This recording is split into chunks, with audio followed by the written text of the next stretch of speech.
Você percebe que as empresas estão caminhando para isso, Renata?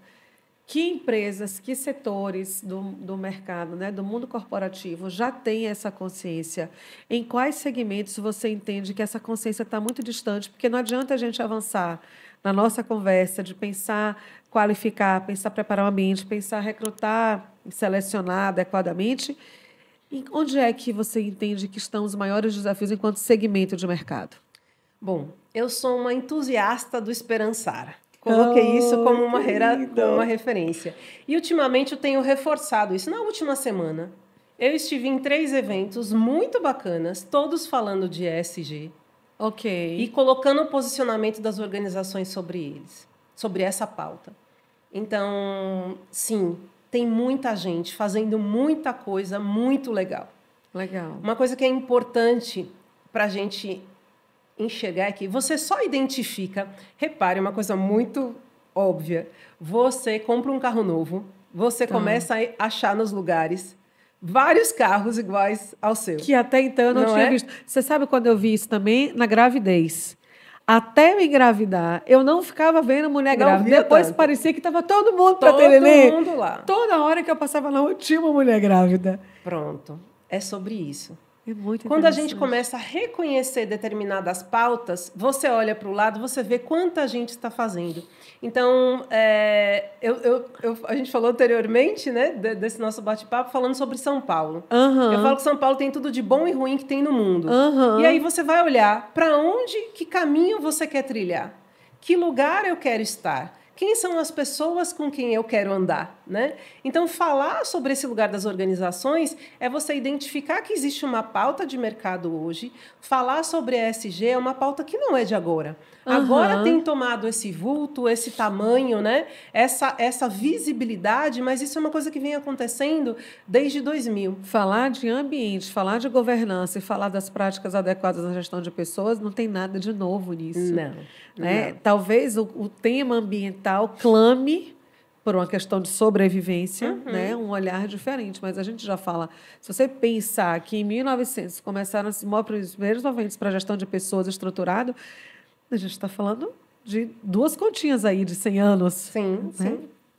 E é sobre isso, né? Então, falar, como eu trouxe antes a questão, hoje a gente tem outra vertente que vem junto do ESG, então você tem vários movimentos que dialogam, né? A diversidade tomou uma frente antes dessa perspectiva do ESG, e o ESG vem integrando isso, essa lógica de mercado, de negócio, e aí você volta um pouquinho mais atrás, essa provocação é uma provocação que vem da ONU.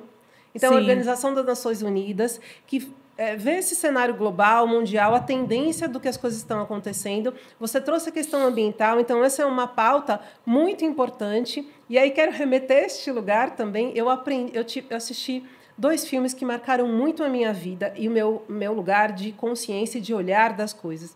O primeiro foi na escola, né? Naquela escola que eu tive de bairro, né? Chamado Ilha das Flores. Não sei se você já ouviu falar. Não. Ele fala dessa economia, né, reversa. Falar do consumo consciente, ele fala da história do lixo. E ele mostra a trajetória de onde vai o lixo e mostra que pessoas comem depois dos porcos. Nossa. Isso me impactou profundamente. Isso é brutal. Muito forte.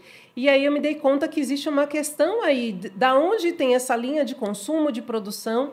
E ele fala... E aí outro filme foi A História das Coisas, falando sobre a obsolescência, falando sobre a destinação também, os 2 falando sobre sustentabilidade, né?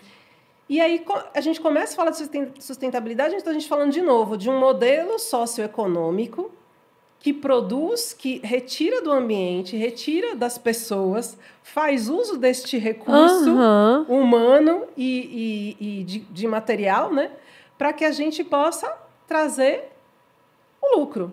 Sim. Primeira coisa que eu quero dizer, ninguém que fala sobre a importância da sustentabilidade exclui a perspectiva do lucro. Perfeito. Num desses eventos, eu ouvi, as pessoas estão esquecendo de colocar que o S do ESG é socioeconômico. Ele precisa estar mais à frente.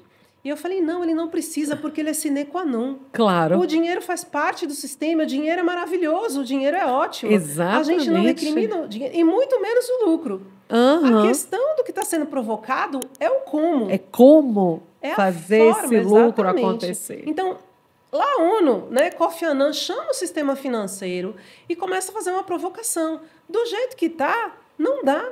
A gente vai passar a deixar de ter lucro. Vai passar a deixar de ter meio ambiente, as pessoas estão adoecendo. Exatamente. A gente está falando da questão da saúde mental que vem crescendo absurdamente. O Brasil ganha esse título no mundo.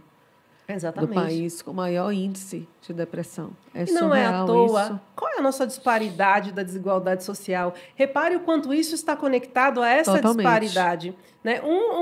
Uma coisa muito importante que a gente fala de ESG são os relatórios de sustentabilidade. E nesses relatórios, eles são maravilhosos. Eu li também recentemente uma reportagem falando que a chamada era polêmica, né? O questionamento do ESG. A gente teve um boom e agora os números estão diminuindo. Por que isso está diminuindo? E aí isso foi fenomenal, porque quando você lê a reportagem, ele está dizendo exatamente sobre isso. Com os relatórios de sustentabilidade, a gente passa a ter um controle de quem faz e de quem não faz. Então, antigamente, a gente tinha a pauta de diversidade, os washings da vida, né? O greenwashing, o diversity washing, sim, pessoas que estão fazendo num âmbito mais raso, mais superficial, e é um bom começo. A gente também não pode criticar nem romantizar de que as coisas vão mudar estruturalmente do dia para a noite. A gente está falando de uma questão estrutural, né, de secular. Então, a gente precisa começar a mudar e não interessa, ao meu ver, o caminho por onde você começa, desde que você comece. Então, as empresas, né, voltando para esse lugar, há um movimento muito forte, em alguns mais incipientes, mais superficiais, mas é um grande começo. E muita gente vindo aqui, a gente está falando do Brasil, falando de Bahia. Um dos eventos que eu vi, eu achei incrível o nome, chama ESG com Dendê. Então, a Bahia é reconhecida mundialmente por esse lugar de diversidade. Sim, sem né? sombra Mas de dúvida. mais que isso, as empresas que estão aqui, tem uma série de incentivos fiscais, não são à toa que estão aqui, e o impacto socioambiental que essas grandes empresas multinacionais geram estão sendo cobradas pelas filiais, pelas centrais, porque os relatórios de sustentabilidade estão sendo cobrados. Então, essa diminuição do ESG, eu vejo com muito bons olhos, porque esse controle está sendo feito. Retrata um avanço, não é, Renata? Exato. Então, mesmo é um retrocesso nos números, nas estatísticas, mas a gente está falando de uma estruturação fundamental que, ao meu ver, não tem volta. E quem eu acho que é o grande impulsionador? As pessoas. Sem sombra de dúvida.